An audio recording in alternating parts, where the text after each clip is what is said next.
Before there was Britain, there was only land and sea, wind and stone. The slow grinding of glaciers and the quiet reshaping of the earth, and long before kings, queens, and crowns, before castles and cathedrals and conquest, there was only the island, wild and waiting. If you stood on the cliffs of southern England 800,000 years ago, you might have seen hunters with wooden spears watching mammoths in the mist, their breath curling in the cold air, their footprints already fading behind them. No border, no Britain, only survival. And yet, from these beginnings, the story of a kingdom would grow slowly, painfully, often violently ended, is a story worth telling in full. So get comfortable and follow me as we begin at the very beginning. And if you were alive in those times, do you think you would have survived? Leave a comment below and let's begin.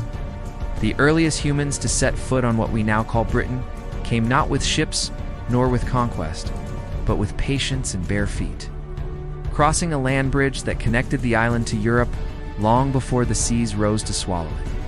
But when the ice came, they vanished, retreating or dying out entirely. These were the first arrivals, members of a species known as Homo. Antecessor primitive but capable, leaving behind flint tools and bones in the cliffs at Happisburgh in Norfolk-Hughes, Britain, for the first time in its history, became an island. It's pronounced Haysbro. Don't worry, you're not the only one who gets it wrong. They lived in a world of shifting climates. During the warm interglacial periods, they hunted and gathered, surviving off the rich forests and open plains. Again and again, humans returned to Britain only to be driven back by ice ages. The land was a frontier, harsh and beautiful land. Only the determined could endure it. Eventually, a more advanced species emerged. Homo sapiens, our direct ancestors. They came with better tools, fire and language this time. They stayed. By 12,000 years ago, the last ice age was drawing to a close. The land was lush, green, and filled with opportunity. Forests spread, rivers carved the valleys, and humans hunted red deer, aurochs, and wild boar. Then, as the sea levels rose, the land bridge known as Duggerlanda, a stretch of land connecting Britain to the continent, was slowly swallowed by the North Sea. That isolation would define its future.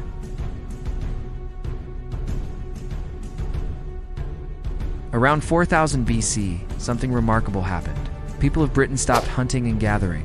Instead, they built farms. This change, the Neolithic Revolution, wasn't fast. It took centuries. But eventually, the people of these islands were planting crops, domesticating animals, and staying in one place long enough to build permanent homes, monuments, and rituals. And what monuments they built. Think of Stonehenge, sitting silent on Salisbury Plain, the stones older than the pyramids. Their exact purpose still debated today. A calendar, a tomb, a temple to the stars. No one knows for certain. But we do know it required unimaginable labor, hundreds of men hauling stones, weighing many tons across great distances, with only ropes, logs, and sheer will. These Neolithic people were deeply spiritual. They honored their dead with long barrow stone tombs buried under earth mounds, and constructed timber circles, processional avenues, and sacred enclosures, all aligned with the movements of the sun and moon. They believed the land itself was alive. These were skilled people. Their stone tools were sharp enough to cut wood, skin animals, and carve bone. Their societies were organized. They traded obsidian, flint, and decorative stones. And over time, their rituals grew more complex. People began burying their elite dead with grave goods, swords, mirrors, golden torbs. They placed offerings in rivers and bogs, perhaps gifts to gods, or to the spirits of nature. Their world was slower, darker, but not ignorant, sacred space, perhaps a place of death and rebirth, but nothing lasts forever. Hillforts began appearing, raised wooden palisades atop ridges and hills, places of refuge, trade, and power. In Britain, they built massive hillforts like Maiden Castle and Danebury, some housing hundreds of people, their wooden walls towering above the countryside. Around 2500 BC, new people began arriving on the island, bringing with them a metal that would change everything: bronze. The Druids never wrote anything down, and their rituals remain mysterious. Some sources claim they made human sacrifices, but that may have been Roman propaganda. They were fierce warriors, expert metalworkers, and passionate storytellers. And with that, society stratified further. Bronze, the fusion of copper and tin, was harder than stone and could hold an edge. And those who controlled it controlled everything. Feasting and raiding went hand in hand. Clans warred with each other, but shared language, customs, and gods. Their world was circular life, death, rebirth. The Bronze Age saw the rise of powerful tribal leaders, warriors with swords, and craftsmen who could mold tools and jewelry from fire. Trade routes crisscrossed the island, linking southern England with the continent and further still. Amber from the Baltic, gold from Wales, tin from Cornwall, it all moved through hands and across water. These were the days of early kingdoms, though no one called them that. Societies formed along rivers, valleys, and coasts. But the spiritual world didn't vanish. In fact, it became more elaborate. It's during this time that we find the legendary Sehenja timber circle built around a tree stump in Norfolk, preserved in peat for thousands of years. And as the centuries passed, the tribes of Britain grew stronger, more complex, and more divided. Then, around 800 BC, iron arrived, and with it, the Celts. Iron reshaped the island once more. It was abundant, durable, and relatively easy to forge. Tools improved, weapons grew deadlier, and agriculture expanded. To the Celts. Not a single people, but a culture, a vast network of tribal groups stretching from Ireland to Galatia in modern-day Turkey. The Celts valued bravery, honor, and oral tradition. They also had druids, mystical priests who served as judges, advisors, and keepers of sacred knowledge. Still, this was a society rooted in both order and chaos. And for centuries, they lived largely undisturbed, until the year 55 BC, when the first Roman ships appeared on the southern horizon. The age of isolation was shattered. It began not with fire or conquest, but with curiosity, maybe even ambition, as Julius Caesar, standing at the height of his power in Gaul, looked across the waters of the Channel and wondered what lay beyond, because to him, Britain was a mystery, a name whispered by merchants, a land of warriors and tin, of druids and defiance, and in 55 BC, he decided to see it for himself. The invasion, if you could call it that, was small, uncertain, more of a reconnaissance than a real campaign. A few thousand men crossing rough seas in shallow boats, landing on a foreign shore where the tides were unfamiliar and the winds unforgiving. They met resistance immediately. Tribes rallied along the cliffs of Dover, hurling spears and insults, but Caesar pressed inland. It's not far, just enough to prove he could, before turning back, claiming victory for Rome and setting the stage for something much larger to come. 1 year later, in 54 BC, he returned with more men, more ships, more certainty. And this time he reached further, even forcing some British tribes into treaties, even taking hostages. But he didn't stay. Gaul was burning, and his attention was needed elsewhere, so Britain for a while was left alone again. But Rome did not forget. He launched a full-scale invasion of Britain, for legions, thousands of auxiliaries, war elephants, even though that detail may be more legend than fact. Nearly a century passed, then came Emperor Claudius, underestimated and mocked by Rome's elite, determined to prove his strength, and in 43 AD, they landed on the Kent coast and swept inland, meeting resistance from tribes like the Catavilani, fierce and proud, yet ultimately divided.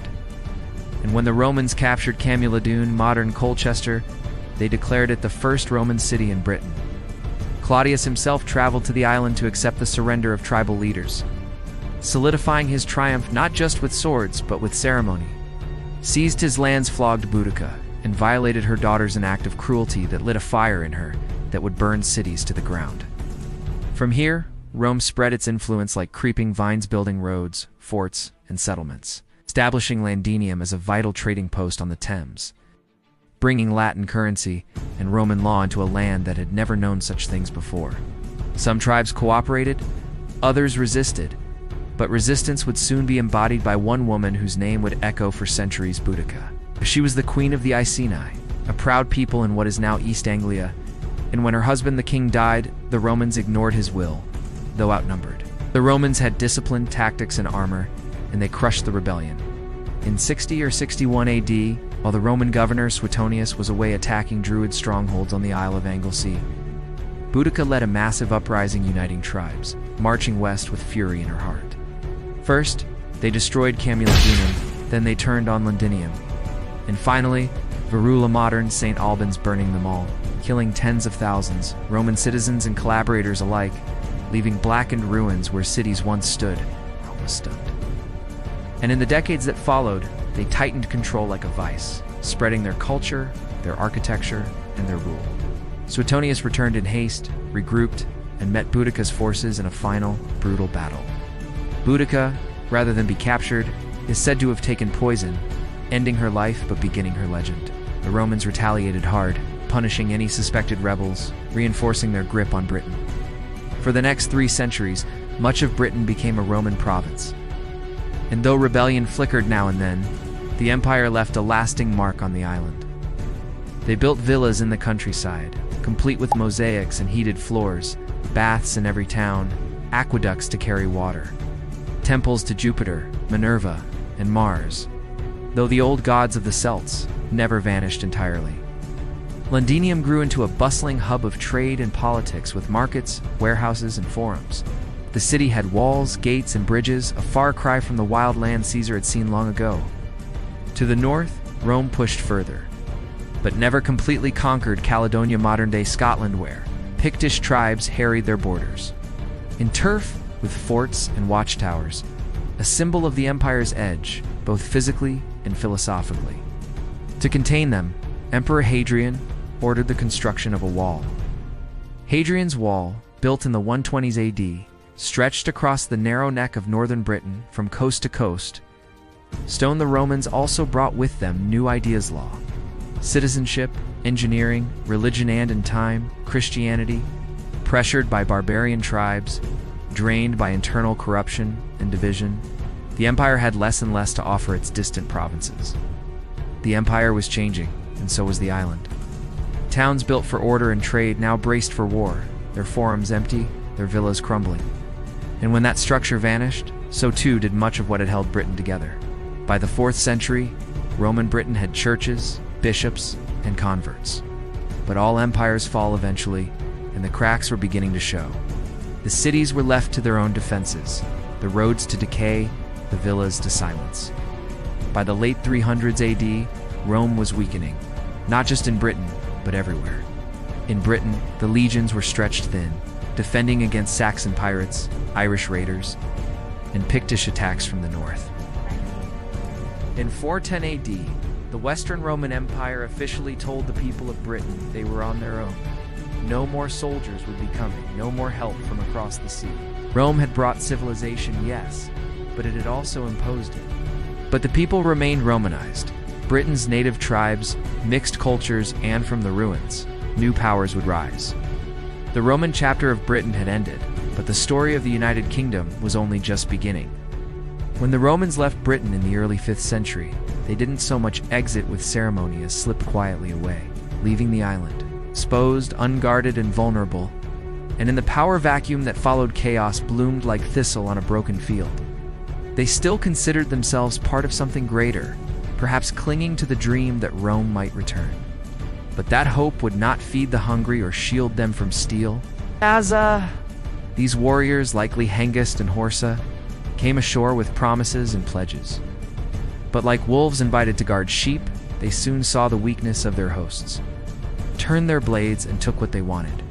The enemies now came in waves: Saxons, Angles, Jutes, Germanic tribes from across the North Sea, who had once been pirates and mercenaries, but now arrived as settlers, families with ambitions, with swords drawn not for plunder, but for land. Mercia, in the Midlands, rose under kings like Penda and Affa, the latter building the massive earthwork known as Offa's Dyke to mark the border with Wales. Wessex, in the southwest, would eventually become the most important of all, though at this stage it was one of many. Without the legions, without the imperial structure, the towns began to empty. The roads crumbled, and the distant memories of heated baths and wind-dark amphorae gave way to a new Christianity. which had flickered in Roman Britain, found new life in this fragmented land. First through Irish missionaries like St. Columba, who founded the monastery on Iona, and later through the Roman mission led by St. Augustine, sent by Pope Gregory the Great to convert King Ethelbert of Kent in 597 AD. The Lindisfarne Gospels, with their intricate illumination, stood as a testament to the merging of Celtic and Roman Christian traditions. And the Venerable Bede, writing from the monastery at Jarrow, produced the ecclesiastical history of the English people, one of the most important sources for early British history. It was a time of shifting alliances, sudden betrayals, and heroic battles recorded in poetry rather than parchment. The epic poem Beowulf, though set in Scandinavia, reflects the values of this era: courage, kinship, reputation, and the ever-present threat of chaos. Dream a reality, one of tribal defense, local warlords, and the creeping fear that something worse was coming over the sea. The Anglo-Saxons brought their language, their gods, their laws, but they also adopted many.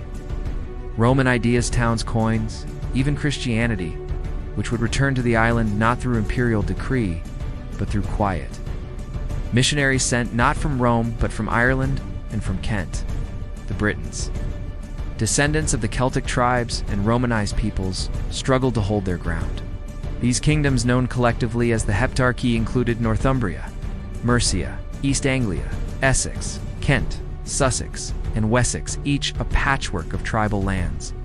Ethelbert, married to a Christian Frankish princess named Bertha, agreed to listen, and in time he was baptized, becoming the first English king to convert to Christianity. From there, the faith spread, slowly but steadily, often tied to political alliances, royal marriages, and the persuasive power of monks who brought not just religion, but literacy, art, and order, each ruled by a king whose authority might not extend much further than the edge of his sword. The traditional story, told by the monk Gildas and later Bede, speaks of a British king named Vortigern who, in desperation, invited Saxon warriors to help defend against the Picts from the north. From this moment, whether legend or truth, begins the Anglo-Saxon age, not with a crown, but with conquest, and not with unity, but with fragmentation, as Britain fractured into competing kingdoms and cultures. And the dream of a unified land seemed more distant than ever. Out of the storm of migration and war, 7 main kingdoms eventually emerged, though the borders were never fixed, and the titles were often aspirational more than real. Northumbria, in the north, was born from the union of Bernicia and Dara. Becoming a powerhouse of culture and learning in the 7th century, these were warrior societies, where kings were chosen not just by blood, but by strength and charisma, and where loyalty was often personal, not institutional. Yet despite the violence, this was also a time of cultural fusion. If the Anglo-Saxons arrived as pagans, they would not remain so for long. Augustine landed in Thanet, approached the king with humility, and won a cautious audience. By the 8th century, Christianity was the dominant force in Anglo-Saxon England, and the monasteries became centers of learning, culture, and manuscript production. This was a golden age of sorts, not without its darkness, but marked by intellectual light, yet it would not last. For over the horizon came a new threat, fiercer than any before. It began in 793 with the attack on Lindisfarne, a shock that reverberated across Christendom. The Vikings had come. They arrived in sleek, terrifying ships, striking fast, vanishing into the mist. Their axes soaked into treasure and blood. First they raided monasteries and defended, wealthy symbolic targets, but soon they stayed, overwintered, and then came not just to steal but to settle. The Great Heathen Army, a coalition of Norse warriors, landed in 865 and swept through the kingdoms of England. Northumbria fell, East Anglia too, and even mighty Mercia was broken. Only Wessex, under the leadership of a young king named Alfred, stood firm. The 9th century was a time of terror and transformation. He paid tribute to the Danes, called Danegeld, in a desperate attempt to buy peace. Though a foreign ruler, Canute respected English customs, married Lelred's widow, and ruled with wisdom. And in 1066, all would change again with a battle, a comet, and a new king from Normandy. But the attacks only increased, and eventually, the Danish king Sweyn Forkbard seized the throne. He was a strategist, a scholar, and a builder of hope. He defeated the Vikings at the Battle of Edington in 878, negotiated a peace that divided England between Anglo-Saxon and Danish rule, began a program of rebuilding fortresses, schools, and laws. Alfred the Great, as he would come to be known, was more than a warrior. He translated Latin texts into Old English, promoted learning, and laid the foundations for a stronger, more unified kingdom.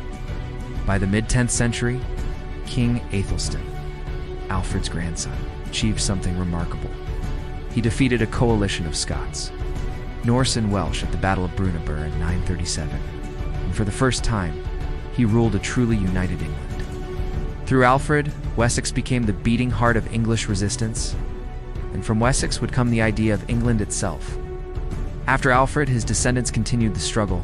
His son Edward the Elder and daughter Thelfold of Mercia expanded their territories, reconquering lands lost to the Danes. But unity was fragile. Viking attacks resumed in the late 10th century, and under King Tillard the Unready, whose name meant poorly advised, the kingdom faltered.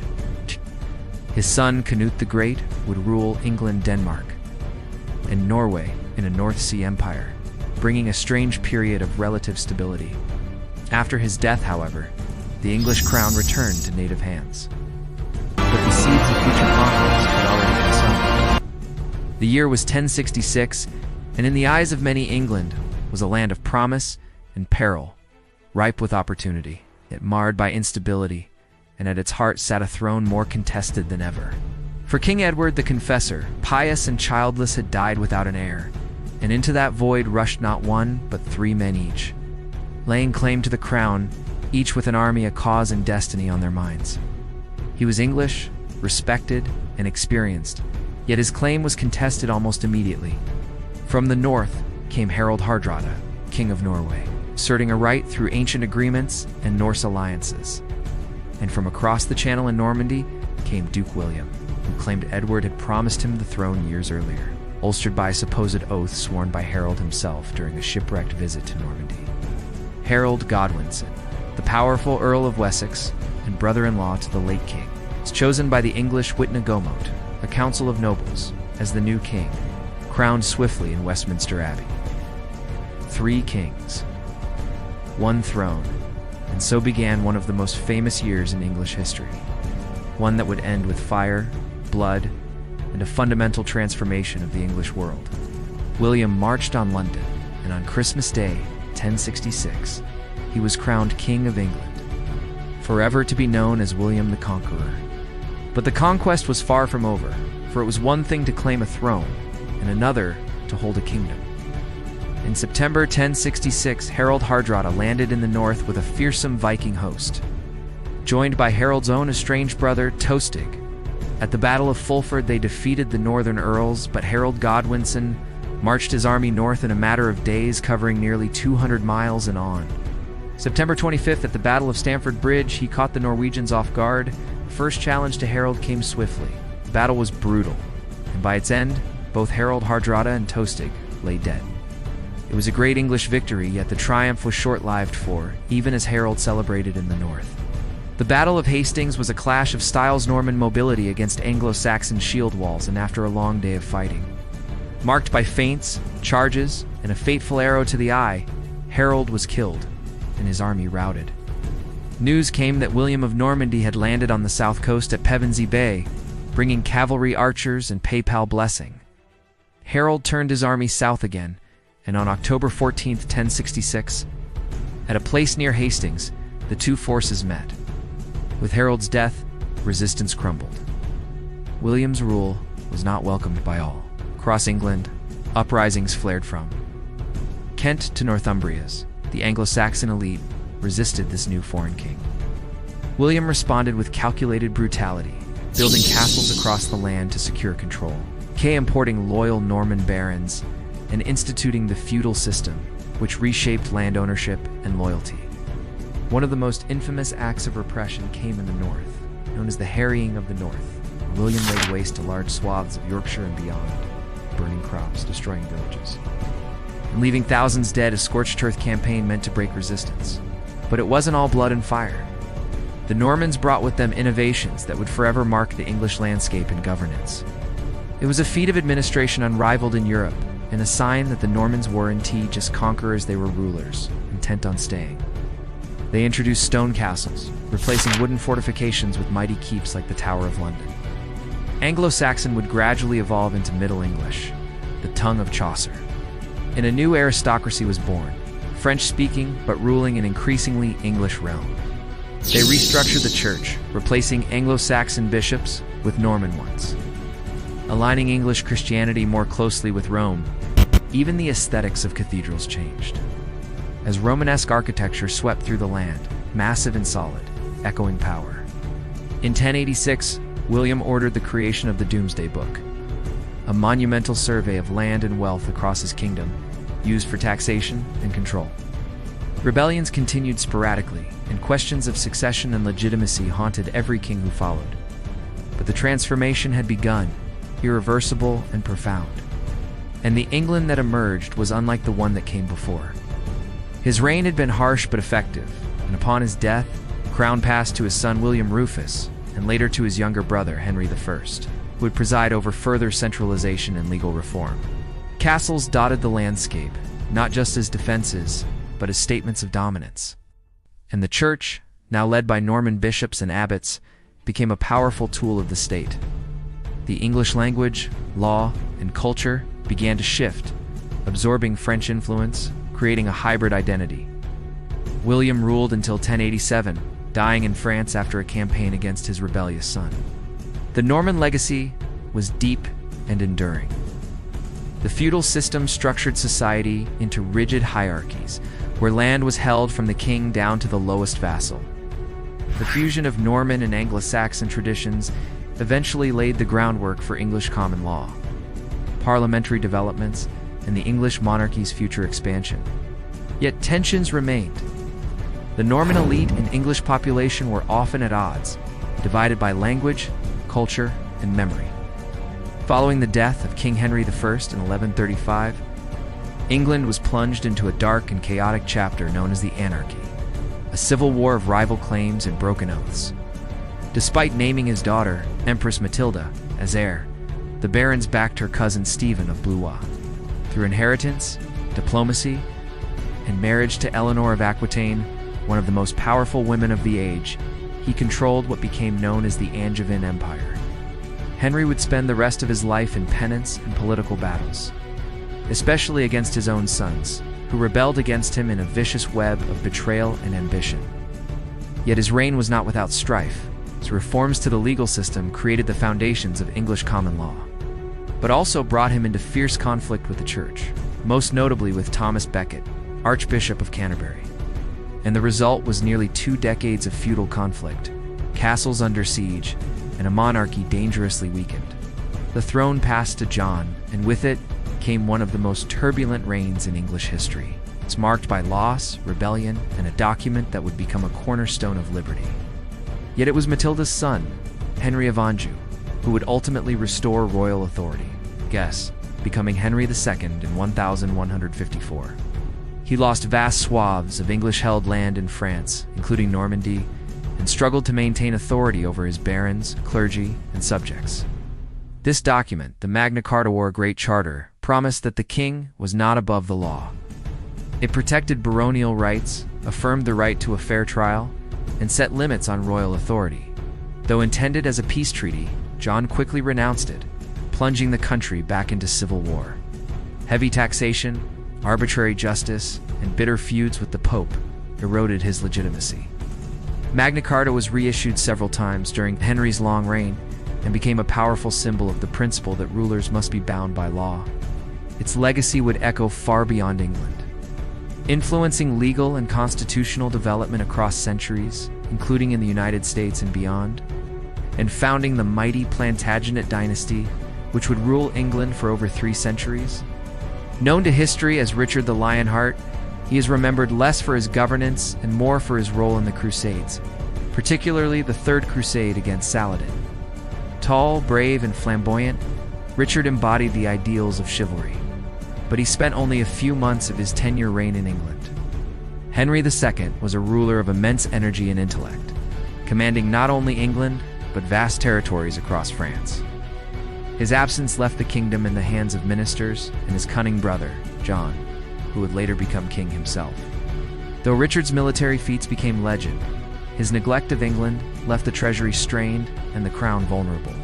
Their quarrel over the limits of royal versus ecclesiastical power culminated in Becket's murder in Canterbury Cathedral in 1170, a shocking act that stained Henry's legacy and stirred religious fervor. Chapter 20: Richard the Lionheart and the Absent King. When Henry II died in 1189, his son Richard I took the throne. Instead, his focus was abroad, whether battling in the Holy Land, being captured and ransomed in Austria, or waging war in France. Richard died in 1199 from a wound sustained during a siege in France. Chapter 21: King John and the Magna Carta. King John, often cast as the villain of English monarchy, did little to defy the reputation. In 1215, facing rebellion from his own nobles, John was forced to agree to a charter at Runnymede, near the River Thames. John died unexpectedly in 1216, leaving his 9-year-old son Henry III to inherit the throne. Henry III ruled for over 50 years, a reign marked by deep devotion to the church, lavish spending, and increasing baronial discontent. His foreign favorites, ambitious building projects, and financial mismanagement led to unrest. In 1258, a group of nobles led by Simon de Montfort imposed reforms, demanding accountability from the crown and instituting the provisions of Oxford, a step toward constitutional monarchy. Tensions boiled over into civil war, known as the Second Barons' War. Edward II faced revolt and was ultimately deposed by his own wife, Isabella, and her lover, Roger Mortimer. His son, Edward III, would go on to restore royal authority and launch England into the 100 Years' War against France. De Montfort captured Henry and his son, Prince Edward, effectively ruling England for a time. Though its power was limited, it marked the beginning of a tradition that would evolve into the British Parliament. Edward, known as Longshanks, also waged war against the Welsh and Scots, asserting English dominance and leaving a legacy as both a reformer and a conqueror. Early English victories at Crécy and Poitiers showcased the effectiveness of the longbow, while the war itself saw the emergence of national identity. Meanwhile, the Black Death ravaged England between 1348 and 1350, killing up to half the population and transforming society, labor, and the economy. But in 1265, at the Battle of Evesham, Edward escaped and defeated de Montfort, restoring royal authority. Despite this, the notion that kings should consult with councils and even commoners had taken root. In 1295, under Edward I, a model parliament was summoned, bringing together knights, burgesses, clergy, and barons. Serfdom declined, peasant revolts erupted, and the seeds of modern England were sown. The Plantagenet era, filled with triumph and tragedy, had laid the foundation of what England and eventually the United Kingdom would become. The Plantagenet kings continued to navigate the treacherous waters of medieval power. The conflict, lasting from 1337 to 1453, was about dynastic claims, national pride, and economic power. These crises, war, plague, and political instability, reshaped England's feudal order. As the 15th century dawned, the Kingdom of England stood weary from decades of war abroad and plague at home. The 100 Years' War had drained the royal coffers and shattered the economy. While the Black Death had permanently altered the labor force and the relationship between lords and peasants, Henry VI was a pious and gentle man, but tragically unsuited to kingship. Plagued by bouts of mental illness, his reign was marked by indecisiveness and weak leadership, allowing powerful noble families to assert their own influence. Though Richard was killed at the Battle of Wakefield in 1460, his son Edward IV would carry on the claim in 1461. Edward defeated the Lancastrians at Towton, one of the bloodiest battles in English history, and was proclaimed king. Chief among these were the houses of Lancaster and York both, descendants of King Edward III, whose rivalry would ignite the Wars of the Roses. He briefly lost the crown in 1470, before regaining it in 1471, thanks to his military prowess and political cunning. But his sudden death in 1483 set off a new crisis. His young son, Edward V, was placed under the protection of his uncle Richard, Duke of Gloucester, who soon seized the throne for himself as Richard III. The fate of the boy king and his brother, known as the Princes in the Tower, remains one of history's great mysteries. When King Henry V ascended the throne in 1413, a brief moment of glory returned. This struggle for control of the English crown would last for over 3 decades, during which time kings were made, unmade, and made again. The battles, though often small in scale, were fierce and brutal. Fought not just in fields and castles, but in courtrooms and council chambers. A brilliant general, Henry led the English to a stunning victory at the Battle of Agincourt in 1415, where his outnumbered forces defeated the French with the deadly precision of longbowmen. Etched into legend by Shakespeare's stirring speeches, Henry V's unexpected death in 1422 left the throne to his infant son, Henry VI, and with that, England entered a prolonged period of instability. The Wars of the Rosetta, series of dynastic conflicts between the Red Rose of Lancaster and the White Rose of York, began in earnest. In 1455, at the First Battle of St. Albans, Richard, Duke of York, emerged as a challenger to the ineffective Henry VI, gaining support among nobles frustrated by misrule. Edward IV's reign, though more stable, was not without turbulence. Richard III's short reign was marked by suspicion and rebellion. Though he enacted reforms and won loyalty from some corners of the kingdom, many viewed him as a usurper and potential murderer. Opposition coalesced around a new challenger, Henry Tudor, a distant Lancastrian claimant who had spent years in exile. In 1485, Henry landed in Wales with a small force and marched inland. He centralized government, restored the authority of the monarchy, and cautiously strengthened England's place in Europe through diplomacy and advantageous marriages.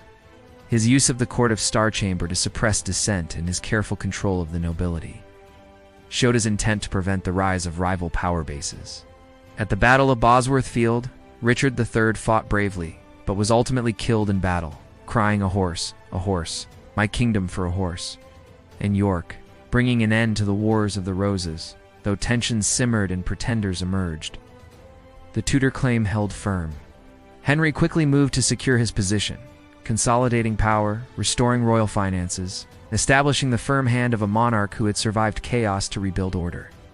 Yet by the time of his death in 1509, England was a more stable and unified kingdom than it had been in generations. But all of it was built upon the ruins of civil war and the resolve of a king who rose from exile to seize the crown at Bosworth. The Tudors had arrived, and with them, England was about to change forever. He was succeeded by his charismatic and ambitious son, Henry VIII, who would usher in one of the most famous and controversial periods in British history, a line later immortalized by Shakespeare. With Richard's death, the Plantagenet dynasty came to an end, and Henry Tudor was crowned Henry VII, founder of the Tudor line. Henry VII's marriage to Elizabeth of York, daughter of Edward IV, symbolically united the warring houses of Lancaster. VII's reign laid the groundwork for what would become a transformative era in English history. The legacy of civil war loomed over his reign, and Henry ruled with suspicion and pragmatism. The stage was now set for monumental changes: the English Reformation, the rise of naval power, and the dawning of empire. In 1509, a new monarch ascended the English throne, young, vigorous, and full of promise. Henry VIII, the second Tudor king, inherited a stable realm from his cautious father, Henry VII, and seemed poised to lead a new golden age. Handsome, athletic, and highly educated, Henry embodied the Renaissance ideal of a warrior scholar. His early reign was characterized by jousts, masks, music, and patronage of the arts, all while asserting England's influence in Europe. The Pope, caught between Henry and Catherine's powerful nephew Charles V, delayed and eventually denied the annulment. Enraged, Henry took the unprecedented step of breaking with Rome. Between 1536 and 1541, hundreds of religious houses were closed, their lands and treasures confiscated. Monks and nuns were pensioned off or cast into the streets. Ancient abbeys were torn down or repurposed, and sacred relics were destroyed as idolatry.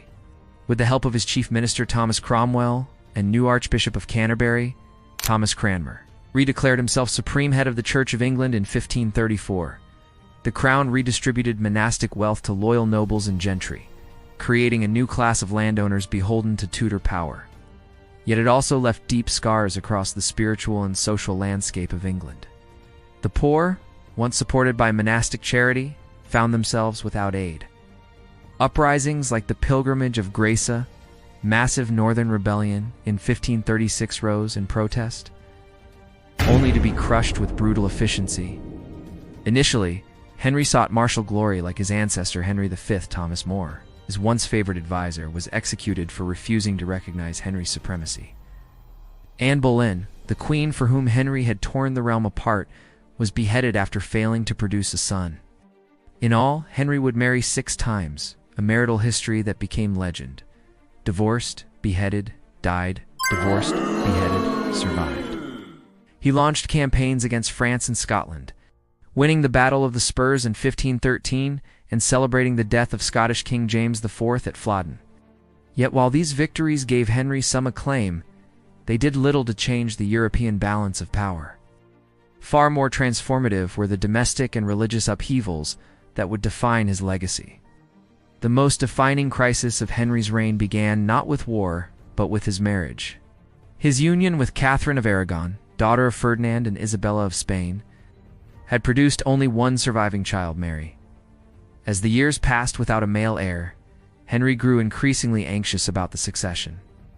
Believing the lack of a son was a sign of divine displeasure, he sought to annul the marriage, citing a biblical passage against marrying a brother's widow. But Catherine, fiercely devout and politically connected, refused to step aside. This act of supremacy marked the English Reformation, a seismic shift in religious and political authority. Though Henry remained doctrinally conservative, he had severed centuries of papal authority. It wasn't just a personal vendetta, it was a revolution cloaked in the robes of royal power. With the church now under his control, Henry unleashed one of the most dramatic asset seizures in English history, the dissolution of the monasteries. This was not merely an act of religious cleansing, but an economic windfall and political maneuver. Henry's court became a theater of intrigue, with ministers rising and falling on his whims. In 1509, a new monarch ascended the English throne, young, vigorous, and full of promise. Henry VIII, the second Tudor king, inherited a stable realm from his cautious father, Henry VII, and seemed poised to lead a new golden age in Scotland. Winning the Battle of the Spurs in 1513 and celebrating the death of Scottish King James IV at Flodden, his union with Catherine of Aragon, daughter of Ferdinand and Isabella of Spain, had produced only one surviving child, Mary. As the years passed without a male heir, Henry grew increasingly anxious about the succession. It wasn't just a personal vendetta, it was a revolution cloaked in the robes of royal power. Between 1536 and 1541, hundreds of religious houses were closed, their lands and treasures confiscated. Monks and nuns were pensioned off or cast into the streets. Ancient abbeys were torn down or repurposed, and sacred relics were destroyed as idolatry. Believing the lack of a son was a sign of divine displeasure, he sought to annul the marriage, citing a biblical passage against marrying a brother's widow. The crown redistributed monastic wealth to loyal nobles and gentry, creating a new class of landowners beholden to Tudor power. Yet it also left deep scars across the spiritual and social landscape of England. The poor, once supported by monastic charity, found themselves without aid. Uprisings like the Pilgrimage of Grace, massive northern rebellion in 1536, rose in protest, only to be crushed with brutal efficiency. Yet while these victories gave Henry some acclaim, they did little to change the European balance of power. Thomas More, his once favored advisor, was executed for refusing to recognize Henry's supremacy. Anne Boleyn, the queen for whom Henry had torn the realm apart, was beheaded after failing to produce a son. In all, Henry would marry 6 times, a marital history that became legend. Divorced, beheaded, died. Far more transformative were the domestic and religious upheavals that would define his legacy. Handsome, athletic, and highly educated, Henry embodied the Renaissance ideal of a warrior scholar. His early reign was characterized by jousts, masks, music, and patronage of the arts, all while asserting England's influence in Europe. The Pope, caught between Henry and Catherine's powerful nephew Charles V, delayed and eventually denied the annulment. Enraged, Henry took the unprecedented step of breaking with Rome, with the help of his chief minister, Thomas Cromwell, and new Archbishop of Canterbury, Thomas Cranmer. Henry declared himself supreme head of the Church of England in 1534. Initially, Henry sought martial glory like his ancestor Henry V. He launched campaigns against France. The most defining crisis of Henry's reign began not with war, but with his marriage. Catherine, fiercely devout and politically connected, refused to step aside. This act of supremacy marked the English Reformation, a seismic shift in religious and political authority. Though Henry remained doctrinally conservative, he had severed centuries of papal authority. With the church now under his control, Henry unleashed one of the most dramatic asset seizures in English history, the dissolution of the monasteries. This was not merely an act of religious cleansing, but an economic windfall and political maneuver. Henry's court became a theater of intrigue, with ministers rising and falling on his whims. Amid this domestic upheaval, Henry invested heavily in naval power, laying the foundations for England's future as a maritime empire. Recognizing that control of the seas was key to national security and influence, he expanded the royal fleet, constructed new dockyards like those at Portsmouth, and built the formidable warship Mary Rose, a symbol of England's naval ambitions. Henry also established administrative structures that professionalized the Navy, turning it from a feudal levy into a standing force. Though Henry himself was not a great patron of explorers, his reign laid the groundwork for those who would follow, men like Francis Drake and Walter Raleigh, who would carry England to the Americas and beyond. This transformation would prove pivotal in centuries to come, especially as England looked outward for trade, exploration, and conquest. Though the Navy was still small compared to Spain or France, Henry's vision planted the seeds for a future dominated by English sails. This maritime focus also aligned with growing interest in exploration. By the time of Henry VIII's death in 1547, the kingdom he left behind was fundamentally transformed. The Church of England had replaced Rome's authority, monastic institutions were gone. The power of the monarchy was more centralized than ever, and England's military potential was increasingly tied to its navy. Trusted ministers like Thomas Cromwell were executed. Friends turned to foes overnight, and the religious landscape was riven with contradictions. He made England a sovereign power, free from Rome, and left a legacy of boldness and authority that defined the Tudor age. Behind the pageantry and wives was a king whose impact rippled across centuries. Through sword and scepter, scripture and sea, the doctrinal chaos Henry left would erupt under his heirs. Edward VI's radical Protestantism, Mary I's bloody Catholic restoration, and finally, Elizabeth I's compromise.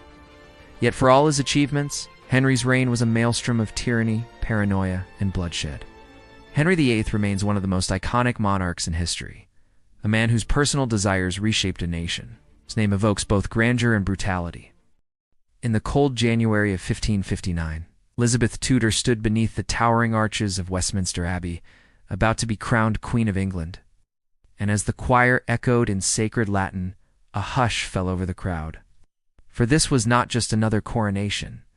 It was the beginning of an age that would burn its name into history with the fire of 1,000 ships. Elizabeth, clever and cautious, survived imprisonment in the Tower of London. She dodged conspiracies. Yet as the new queen stepped into power, only 25 years old, she exuded a calm strength that surprised even her council, for behind the pale skin, the red gold hair, and the jeweled gowns lay a mind sharp as a dagger and steady as oak. Brother and sister, and now it fell to her to choose a path that would not tear the kingdom apart. A compromise designed not to please the extremes, but to unify the realm. The Act of Supremacy reinstated the monarch as supreme governor of the Church of England, while the Act of Uniformity established a common prayer book, modest in tone, stripped of Catholic ceremony, yet retaining enough beauty to soothe the more conservative faithful. A too open rebellion, like the Northern Rising of 1569, but Elizabeth's network of spies, led by the brilliant Sir Francis Walsingham, kept her informed and one step ahead, and learned the art of silence, of patience, of watching, waiting, and understanding the deadly chessboard of Tudor politics. the ink of poets and the steel of spies, for Elizabeth was no ordinary monarch. She was a survivor. Born the daughter of Henry VIII and Anne Boleyn, Elizabeth's early life was steeped in danger and uncertainty. Declared illegitimate after her mother's execution, shuffled between homes, tutors, and guardians. She watched her siblings Edward VI and Mary I rise and fall, one dying young in Protestant fervor, the other ruling with Catholic vengeance and earning the nickname Bloody Mary. When she finally ascended the throne, England was where its treasury depleted, its people divided, its government riddled with faction. Elizabeth's first and most pressing task was to stabilize the nation's faith, for England had seesawed violently between Catholicism and Protestantism under her father. Though personally Protestant, Elizabeth took a pragmatic approach, introducing what would become known as the Elizabethan religious settlement in 1559, a middle way. It was a careful balancing act, and though it did not eliminate tension, provided a durable foundation for English Protestantism, one that would endure even as Catholics abroad plotted against her, and Catholic recusants at home refused to attend her services. The Pope excommunicated her in 1570, branding her a heretic and releasing her subjects from loyalty. And this papal bull only intensified threats and plots to assassinate her. She was a queen of letters and codes, who read ciphered messages, intercepted conspiracies, and eventually signed the death warrant of her own cousin Mary, Queen of Scots, who, despite years of imprisonment, remained a rallying figure for Catholic monarchists. The execution of Mary in 1587 would send shockwaves through Europe, and it would not be long before those ripples crashed against England's shores in the form of the most famous invasion attempt of the era. It began as so many moments of destiny do, with a storm, not of rain and wind, but of ambition and faith. For across the waters of the English Channel, King Philip II of Spain, widower of Elizabeth's sister Mary, and self-styled defender of the Catholic faith, prepared a fleet that would shake the world. A vast armada of more than 130 ships, blessed by the Pope, bound for England, to depose the heretic queen and restore Catholicism to her stubborn island. And tensions had reached their boiling point, for Elizabeth had not only executed Mary, Queen of Scots, she had also aided Protestant rebels in the Spanish Netherlands, and perhaps most insultingly allowed her sea captains privateers like Sir Francis direct to raid Spanish ships and colonies, plundering gold-burning ports and returning to England as heroes, never mind the fact that to Spain they were little more than pirates. And at Gravelines, near the coast of France, the English launched fireships vessels set ablaze and sent drifting into the anchored Spanish fleet, causing panic, scattering their formation and forcing them into open combat where the English had the advantage. It was 1588. I know I have the body of a weak and feeble woman, but I have the heart and stomach of a king. And yet, despite its size, it faced daunting odds, unfamiliar waters. For no longer was England a secondary player on the world stage, it was now a naval force to be reckoned with, and its queen, unmarried and childless, has become an icon of defiance, strength, and majesty. Long supply lines and an English navy that had, under Elizabeth's reign, grown not only in number, but in cunning and speed. Philip's great fleet, the Invincible Armada, was more than a military expedition, it was a holy crusade. Led by seasoned commanders like Drake, Lord Howard of Effingham, and John Hawkins, waited in harbors, ready to fight not with brute force, but with superior maneuverability and knowledge of their seas. As the Armada approached, Elizabeth's England braced for war. The coast was fortified. Beacons were lit, and her navy the battle unfolded over days. Cat-and-mouse pursuit along the channel, the English ships darting in and out, unleashing cannon fire and retreating before the Spanish could respond effectively. When the smoke cleared, the Armada was broken, not utterly destroyed in battle, but driven into retreat, forced to circle the British Isles to return home. Where storms off, Scotland and Ireland wrecked many more ships than cannon ever had. Of the original fleet, barely half returned to Spain, and with it, the myth of Spanish naval supremacy was shattered, while Elizabeth, ever the mistress of symbolism, stood before her troops at Tilbury, dressed in armor, declaring. Her speech became legend. Her victory, a turning point not just for England, but for the balance of power in Europe. Even as England bloomed with poetry and plays, even as the Queen's court dazzled with silks and ceremony beyond the shores of the island, a wider world was opening, one that promised riches, power, and peril in equal measure. For across the oceans, empires were rising and falling, and England, once a quiet kingdom on the edge of Europe, was beginning to feel the pull of something greater, the promise of empire. It began with trade, always trade, for gold and spices, for silks and sugar, for rare woods, exotic fruits, and unfamiliar beasts. And as the merchants of London and Bristol grew restless for profit, they turned to the sea, funding voyages to far-off lands, seeking new routes, new partners, new dominions, and new dreams. While the Levant Company opened ties with the Ottoman world, bringing English cloth to the markets of the Eastern Mediterranean and returning with currants, silks, and opium. And then came the East India Company. That formidable merchant venture granted a royal charter in 1600, a seemingly small operation that would, in time, become the beating heart of an empire, and a keen sense of opportunity. And while other powers, Spain, Portugal, the Dutch had been quicker to seize colonial wealth, England was learning, adapting, watching, and preparing for a century of expansion that would carry its flag across the seas.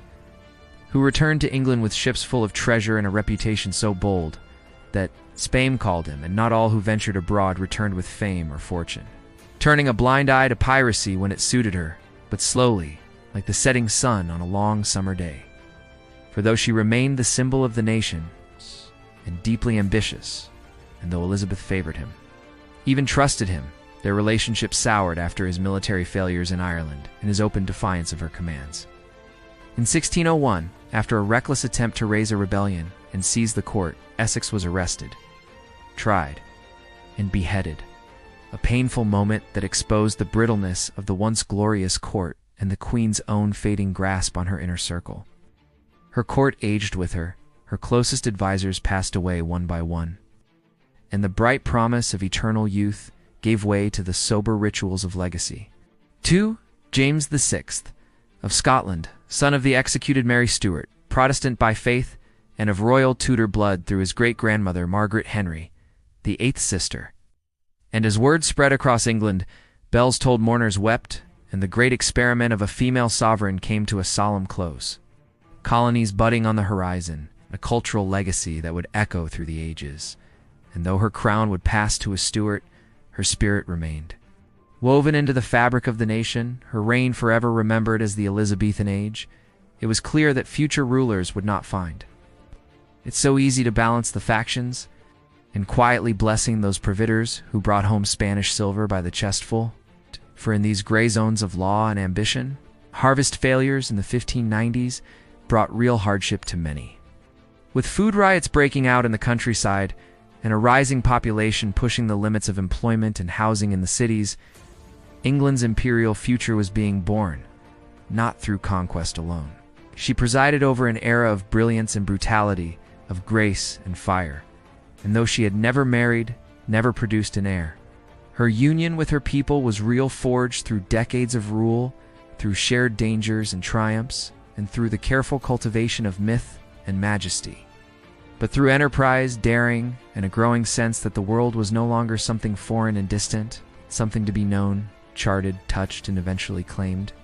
But even so, each voyage expanded the map, each failure taught a lesson, and each trade route opened new doors. And in the taverns of London, sailors spoke of distant lands, of giant birds and people in feathered robes, deserts and jungles and cities made of gold, spinning tales that blurred the line between truth and fantasy. Eldrak the dragon, and demanded his head. The Muscovy Company, founded in the mid-16th century, sent English ships slicing through Arctic waters to reach Russia's ports, and found instead the icy wastes of the Canadian Arctic, or John Davis, gone at the very moment of her greatest triumph. And though she kept his last letter by her bedside until her own death, she never replaced him, surrounding herself instead with younger courtiers who often failed to understand her in the way her old guard had. Who charted the straits that would one day bear his name? Or James Lancaster, who ventured to the East Indies, bringing back tales of spice islands and sailing under skies no Englishman had ever seen. Explorers, too, answered the call. Men like Martin Frobisher, who sought a northwest passage to Asia. But of all the seafarers of Elizabeth's reign, none cast a longer shadow than Sir Francis Drake, the pirate hero, who circumnavigated the globe between 1577 and 1580. Who raided Spanish ports along the Pacific coast of the Americas. Elizabeth knighted him instead. These voyages were not just bold, they were foundational, for they forged the identity of England as a seafaring nation. Restless and outward-looking, driven by ambition, faith, still, not all dreams ended in gold. Many ships were lost. Many expeditions ended in hunger, mutiny, or death back at home. Elizabeth's government walked a fine line, encouraging exploration while maintaining official peace with foreign powers. As the final decade of Elizabeth's reign unfolded, the golden light of her earlier years began to dim, not abruptly or tragically. The death of Robert Dudley in 1588 struck her hard, her oldest companion. Perhaps her truest love at court power began to shift. The rise of Robert Devereux, the Earl of Essex, brought both glamour and danger, for he was bold and impulsive religiously. The realm remained tense. Catholics still practiced in secret. Puritans still pushed for reform. And though Elizabeth's middle way had preserved peace for decades, economically, too, pressures were growing. The war with Spain dragged on. Taxes were rising. Inflation was biting at the poor. Yet despite all this, Elizabeth retained the loyalty of her people. And her image, the majestic, pearl-draped Virgin Queen, remained a symbol of stability in an uncertain world. In her final days, Elizabeth grew quiet and withdrawn, refusing food, sitting in silence for hours, unwilling to name a successor aloud. Yet all eyes had turned northward. On March 24, 1603, Elizabeth died peacefully at Richmond Palace, ending the Tudor line and a reign that had lasted 45 years. She left behind a kingdom more united than it had been in centuries. A Church of England firmly rooted, a navy on the rise. When Elizabeth I died in 1603, childless and alone, the great Tudor dynasty came to a graceful, melancholy end, and with her passing came a quiet but momentous shift. For the first time in history, the crowns of England and Scotland were united not by war, but by blood, by dynastic happenstance, and by the long arm of royal lineage. And so from the mists of Edinburgh and the Northern Highlands came James VI of Scotland. Yet even from the beginning, cracks began to show. James was a king of words, a lover of books and sermons, fluent in scripture, fond of writing treatises on kingship and theology. But where Elizabeth had ruled with a careful balance of charm and cunning, his attempts at marrying his children into Catholic royal houses stirred Protestant anxieties. And most explosively of all, his leniency toward Catholics, especially early in his reign, created suspicion and fear among a nation still raw from religious conflict. And in a shadowy storeroom packed with barrels of gunpowder, guards found a man calm, deliberate, and armed. Guy Fawkes, a Catholic conspirator poised to light the fuse that would reduce Parliament to rubble and plunge the kingdom into chaos. James lacked her finesse, often too blunt, too philosophical, too trusting of flatterers and foreign schemes. To become James I of England, the first of the Stuart kings to rule a newly titled realm, the Kingdom of Great Britain, the discovery sent shockwaves through the kingdom, subject, and the violent extremes to which desperation could drive the marginalized. Fawkes was tortured, revealing the names of his co-conspirators, who were hunted down, killed, and dragged to London in chains to face public execution. In Scotland, of governing by divine right, of establishing a dynasty that would outlast the feuds of old. But the seeds of conflict had been planted, not just in religion, but in politics, in power, and principle. His son Charles I would inherit these tensions, but where James had talked and negotiated, Charles would remain aloof, unbending, and it was he who would lead the kingdom into civil war.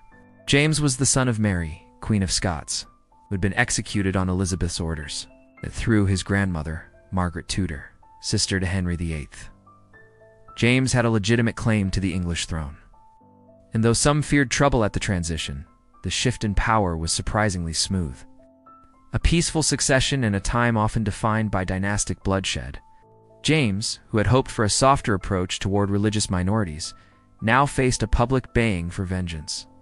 Catholics were once again viewed as traitors in waiting. Laws became harsher, surveillance increased, trust dwindled, assassinate the king and trigger a rebellion that might restore Catholicism to power. The plan had been meticulous, months in the making, the conspirators smuggling in barrels of gunpowder, renting cellars, and planning to kill James I during the state opening of Parliament. He entered England with hopes of unity, dreams of a single nation bound not just by monarchy, but by shared laws, shared faith, and shared prosperity. He believed deeply in the divine right of kings, that monarchs were chosen by God and answered to none but him, and though this idea resonated with ancient traditions, it clashed ever more painfully with an increasingly confident parliament, especially among those who believed the king should govern with his subjects, not above them. Each year, bonfires would blaze on November 5th. Effigies of folks burned in streets, fireworks lighting up the sky in a celebration of survival, of order and of monarchy triumphant. He maintained peace with Spain after decades of costly war, and he presided over a relatively stable court, albeit one mired in scandal and sycophancy. Still, his early reign was not without accomplishment. He commissioned a New English translation of the Bible, published in 1611, now known as the King James Version. It's a literary and spiritual landmark that shaped English-speaking culture for centuries.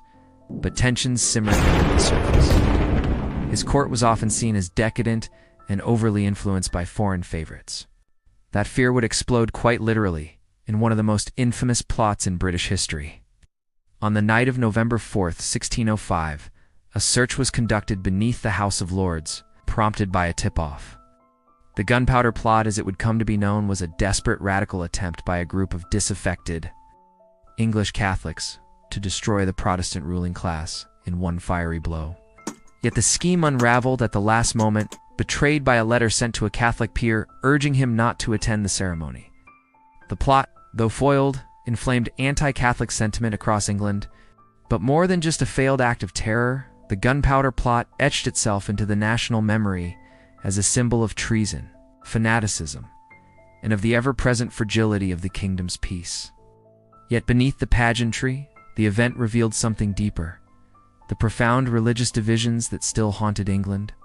The distrust between monarch James, shaken but undeterred, pushed forward with his vision of uniting England.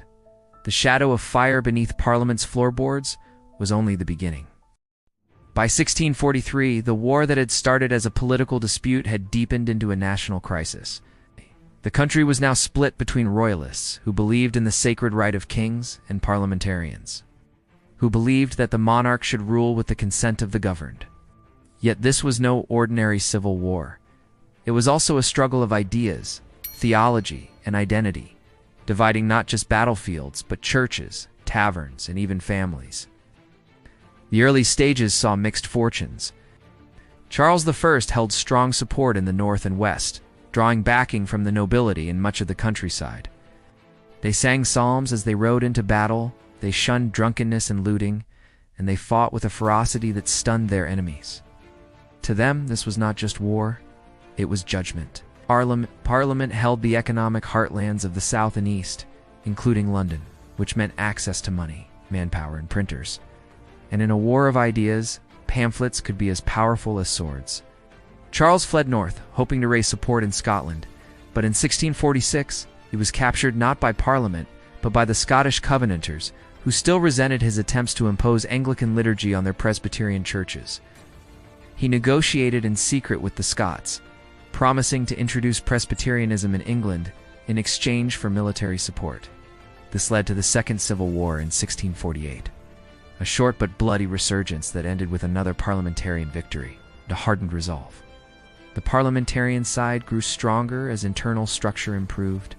In their eyes, he had broken faith. No more treaties, no more negotiations. By 1644, the creation of the new model army, a centralized, professional fighting force led by men chosen for merit rather than birth, changed the balance. At its core was Oliver Cromwell, a stern, devout, and uncompromising figure from the gentry of Cambridgeshire. The very premise was revolutionary. Monarchs had ruled by divine right for centuries. Now, the divine right was being challenged by the mortal hand of law. He had a reputation not just as a military commander, but as a man on a divine mission. The English people themselves were divided. Some celebrated the fall of tyranny, others mourned the death of God's anointed. The king's head was held up, and a hush fell over the crowd. He stood silently, arguing that no earthly authority had the right to judge a king. The age of kings was over, at least for now. In its place, England declared itself a commonwealth, a republic without a king or House of Lords. The Rump Parliament ruled nominally. But real power lay with the army, and behind it all stood Oliver Cromwell, the man who had led the revolution from horseback. 3 days later, on a cold morning in Whitehall, he was led to the scaffold, dressed in 2 shirts, so he would not shiver and be thought afraid. Before the gathered crowd, he spoke calmly, saying he died a Christian according to the profession of the Church of England, and that he was the people's good servant, but God's first. But the trial went on without him. Witnesses were called, charges were read, and the verdict was inevitable. Parliament was divided between Presbyterians who wanted a national church like Scotland's, and independents who wanted freedom of worship for all Protestants. The new model army, increasingly politicized and radical, feared being disbanded and marched on London. Cromwell's Ironsides, as his cavalry became known, were disciplined, God-fearing soldiers, driven by purpose. The decisive clash came at Naseby in 1645, the new model army. Under Cromwell and Sir Thomas Fairfax, shattered the king's forces. Charles was handed over to Parliament, but peace did not follow. While the king was a prisoner, the factions that had fought him began to turn on each other. In this storm of competing interests, Charles played a dangerous game. The army, led by Cromwell and radical leaders, now saw the king as a threat to peace. For the first time in English history, the idea emerged that a king could be put on trial by his subjects. In January 1649, Charles I stood before a specially formed High Court of Justice, accused of treason, not against the crown, but against the people. Charles refused to recognize the court's legitimacy. He would not plead. He would not defend himself. On January 27, 1649, Charles I was found guilty of high treason, sentenced to death. At around 2 p.m., the executioner's axe fell. The king was dead. For the first time in English history, the monarchy had been abolished. The execution sent shockwaves across Europe. Monarchs were horrified. Princes and ambassadors fled London. But there was no turning back. The monarchy had fallen, not in battle, but on a wooden scaffold, beneath the gray London sky. With Charles I executed and the monarchy dissolved, England entered unfamiliar territory, a kingdom without a king, a government without precedent. What followed was an experiment in republican rule that would prove both revolutionary and deeply unstable. It was supposed to be a government by the people, yet the people had no vote, no say, and little hope of reform. First, he turned his attention to Ireland, where royalist resistance had gathered strength and Catholic lords still held swaths of land. In 1649, he led a brutal campaign to suppress rebellion and reassert control. Beginning with the infamous siege of Drogheda, Cromwell marched north in 1650, defeating Scottish forces at Dunbar and again at Worcester in 1651, effectively crushing royalist hopes of reclaiming the throne. There, Cromwell's forces massacred thousands, both soldiers and civilians, in what he called divine justice, a judgment still debated and condemned centuries later. In truth, England was now ruled by the army, and the army answered to Cromwell. At the center of it all stood Oliver Cromwell, a man who had risen from obscurity to command armies and now held the fate of a nation in his calloused hands. He even contemplated the crown, only to decline it amidst pressure from the army. His regime balanced reform and repression. He supported religious tolerance, at least for Protestants, allowing Jews to return to England for the first time in centuries. Theaters were closed. Christmas was banned. Dancing, gambling, and even celebrating the Sabbath improperly were punishable offenses.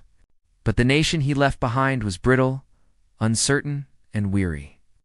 His son Richard Cromwell lacked both the authority and the conviction to hold power, and within months the Republic began to unravel. England had been saved from tyranny, some said, only to be shackled by sanctimony. He advocated education, moral reform, and promoted modest parliamentary rule. With these assurances, the tide turned. Royalists celebrated, moderates acquiesced, and the army stood down. On May 29, 1660, Charles II entered London, two rapturous crowds, bells ringing and flowers strewn at his feet.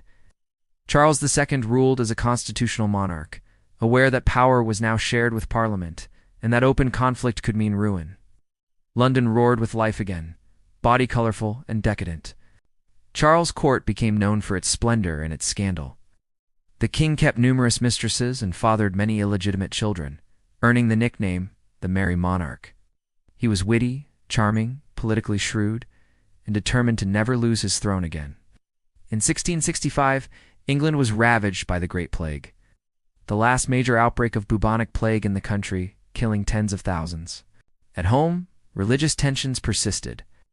Though Charles promised tolerance, Catholics and dissenters faced persecution, and Parliament remained wary of his perceived Catholic sympathies. Though Charles maintained the Church of England as the state religion, many feared that the monarchy was once again drifting toward absolutism, and that the wounds of the Civil War were beginning to reopen. A year later, in 1666, the Great Fire of London reduced much of the medieval city to ash. Charles' calm leadership during the crisis helped maintain public confidence, even as entire neighborhoods vanished in flames. In 1649, England was declared a Commonwealth. Governed nominally by the Rump Parliament, the remnant body purged of royalist sympathizers by Cromwell's soldiers. In early 1660, he marched his army from Scotland to London, not in conquest but in negotiation. He opened Parliament, urged moderation, and crucially invited back a figure exiled for over a decade, Charles II, the son of the executed king. While Cromwell saw it as a righteous mission, the Irish remembered it as a campaign of terror. His name remains reviled in Irish history to this day. The endless wars, religious purges, political upheaval had left the nation longing for stability, and many, even former Republicans, began to see the monarchy not as tyranny, but as the remedy for chaos. You have sat too long for any good you have been doing. He then established a new constitution, the instrument of government, creating the role of Lord Protector, a kind of Republican head of state. But Cromwell had little time to enjoy peace. The conquest of Ireland was ruthless. Towns surrendered under threat of annihilation. Lands were seized and redistributed to English Protestants. Next came Scotland, which had crowned Charles II, son of the executed king. With military threats subdued, Cromwell returned to England as its uncontested leader, though he refused to call himself king. He wielded more power than any monarch before him. In 1653, frustrated by Parliament's inaction and factionalism, Cromwell dissolved it by force, marching soldiers into the chamber and proclaiming, "And so, Oliver Cromwell became Lord Protector of England, Scotland, and Ireland, ruling not by divine right, but by martial will." Though he rejected royal titles, he lived like a king, in palaces with a court protected by guards, yet dissent was not tolerated. Royalists, Catholics, and radicals like the Levelers, who demanded universal suffrage, were crushed. Press freedom was curtailed. Dissenting voices disappeared. By the 1650s, Cromwell had built a Puritan republic, strict, orderly, godly, but also joyless. When Oliver Cromwell died in 1658, he was buried in Westminster Abbey with the honors of a king. The grand experiment in republicanism was ending, and the winds of monarchy stirred once more. By 1660, England was a country tired of revolution. The opportunity came through General George Monk, a former parliamentary commander. Charles issued the Declaration of Breda, promising general amnesty, religious tolerance, and respect for Parliament. The Restoration had begun. But this was not a return to the old divine right absolutism of his father. The Restoration ushered in a cultural and social renaissance. Theaters reopened, music and literature flourished, and the Puritan bans on leisure were swept aside. Yet the Restoration was not without its challenges. Abroad, England was embroiled in wars with the Dutch, struggling for supremacy at sea. This fear only grew as his brother and heir, James, Duke of York, openly converted to Catholicism, when Charles II died in 1685. The crown passed peacefully to his brother James II, but the peace would not last. The storm that would follow would change the monarchy forever. When James II came to the throne in 1685, many hoped he would rule wisely despite his Catholic faith. But those hopes would soon dissolve into fear and resistance. James, unlike his brother Charles II, had none of the charm or tact that might have softened anxieties about his religion. He ruled with a blunt hand, promoting Catholics to positions of power, suspending laws at will, and ignoring Parliament with growing frequency. At a time when Catholicism was viewed by many Protestants in England as synonymous with tyranny and foreign domination, James's actions struck a deep and fearful chord. His open alliance with Louis XIV of France, the most powerful Catholic monarch in Europe, only heightened those fears. Then came the tipping point. This shattered the hope that his Protestant daughter Mary would eventually succeed him. William, already ruler of the Dutch Republic, had long opposed Louis XIV and welcomed the chance to add England's power to his cause. Backed by a group later known as the Immortal Seven, William landed at Torbay in November 1688 with a fleet and an army, not as a conqueror, but as a savior invited by English elites. The Glorious Revolution, so named because it was bloodless and orderly, had redefined the balance of power between crown and parliament, and laid the foundations for the modern constitutional monarchy.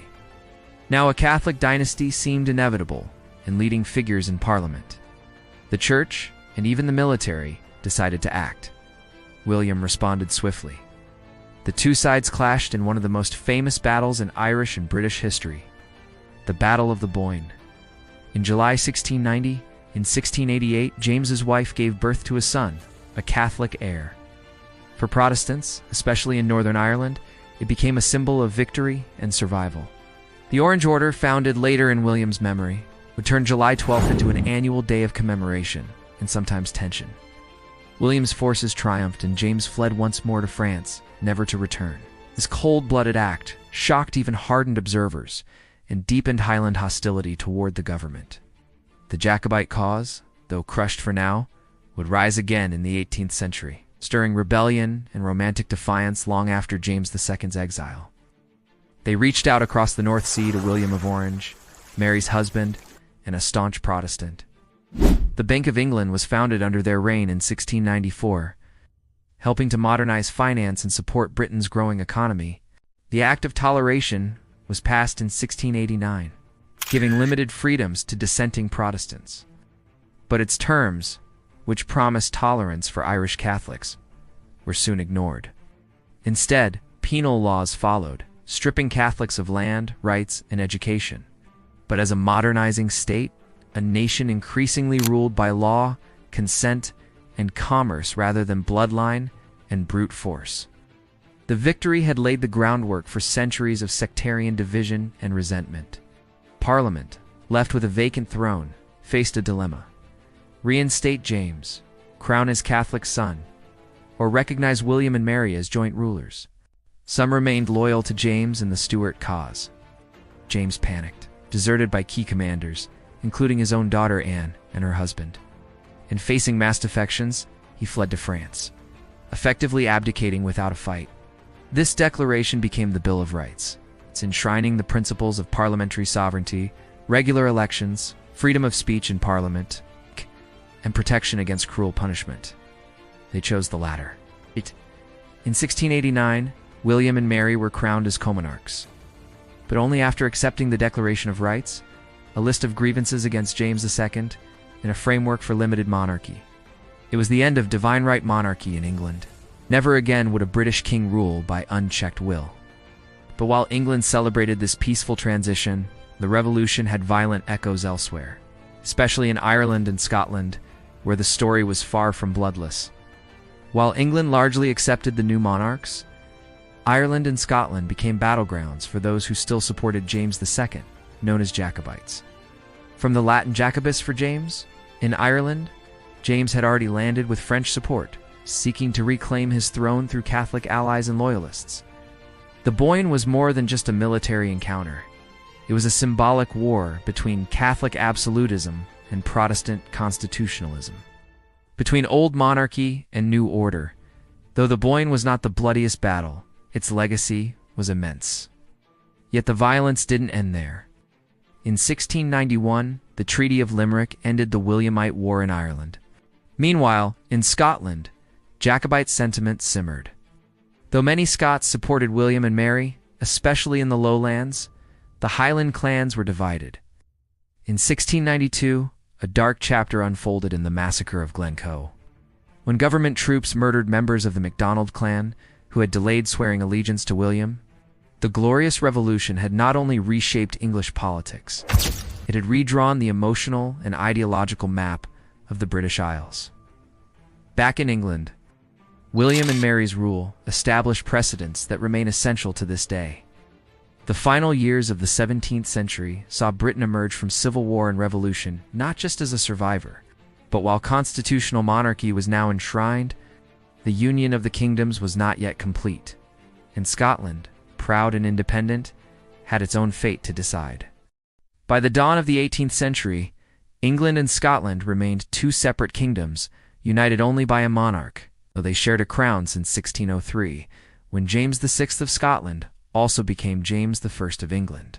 He retained separate parliaments, laws, and economic systems. This dual arrangement was always fragile, and by the early 1700s, it was cracking. Several pressures pushed the two nations toward union. Scotland was economically devastated by the failed Darien scheme, a colonial project aimed at establishing a trading colony in Panama. The financial disaster nearly bankrupted the Scottish nobility and made many leaders desperate for stability and access to England's far more lucrative colonial markets. The Act of Settlement had declared that only Protestants could inherit the English throne, specifically passing it to the House of Hanover after Queen Anne's reign. But Scotland had made no such law, and there were fears that it might choose a different monarch, threatening to split the kingdoms anew. Meanwhile, England wanted to ensure political control over the succession. But for England, it solidified control, and for both nations. It laid the groundwork for an imperial and economic partnership that would soon reach global proportions. He left much of the governance to his ministers and spent long periods in Hanover. He established many precedents of cabinet government and party leadership, even though the idea of a prime minister was still informal. In 1715, the first major Jacobite rising erupted, aiming to restore James Edward Stuart, the Old Pretender, to the throne. It failed, but it showed that deep divisions still simmered, especially in the Scottish Highlands. This distance from direct rule accelerated the shift in power from monarchy to parliament. The real power during his reign lay increasingly in the hands of elected officials, especially Robert Walpole, who became Britain's first de facto prime minister. The final confrontation came at Culloden Moor, near Inverness, in April 1746. Negotiations and backroom deals followed. In 1707, the Acts of Union were passed by both parliaments, creating the new Kingdom of Great Britain. The Jacobite cause, once a potent force in British politics, has faded into memory, immortalized in songs, stories, and legend, but never again a real threat to the throne. Scotland's parliament was dissolved and merged with England's in Westminster. Though Scotland retained its separate legal and religious systems, in return, Scots received financial compensation, access to colonial trade, and crucially, security under the Protestant succession. Young, charismatic, and determined, he gathered a force of Highlanders and began the most famous of the Jacobite rebellions. The Jacobite army marched south, capturing Edinburgh, and even reached as far as Derby in England, just 125 miles from London. Panic briefly gripped the British government. But without enough support from English Jacobites or promised French aid, Charlie made the fateful decision to retreat north. Nonetheless, he became King George I, beginning the Hanoverian dynasty and ushering in a new era of monarchy. The union was deeply unpopular in parts of Scotland. Many saw it as a betrayal, a sale of sovereignty. Thus, in 1707, the Kingdom of Great Britain was born, not with war or conquest, but with pen, politics, and promise. When Queen Anne died in 1714 without an heir, the next in line, according to the Act of Settlement, was George, Elector of Hanover, a distant relative and a German prince who spoke almost no English. In less than an hour, the dream of a Stuart restoration was dead. In the brutal aftermath, Highland culture was systematically suppressed. Tartan's banned. Clan chiefs stripped of power, and Gaelic traditions pushed to the brink of extinction. George I was an unusual king. Walpole's long tenure was marked by political stability, economic growth, and clever management of parliament.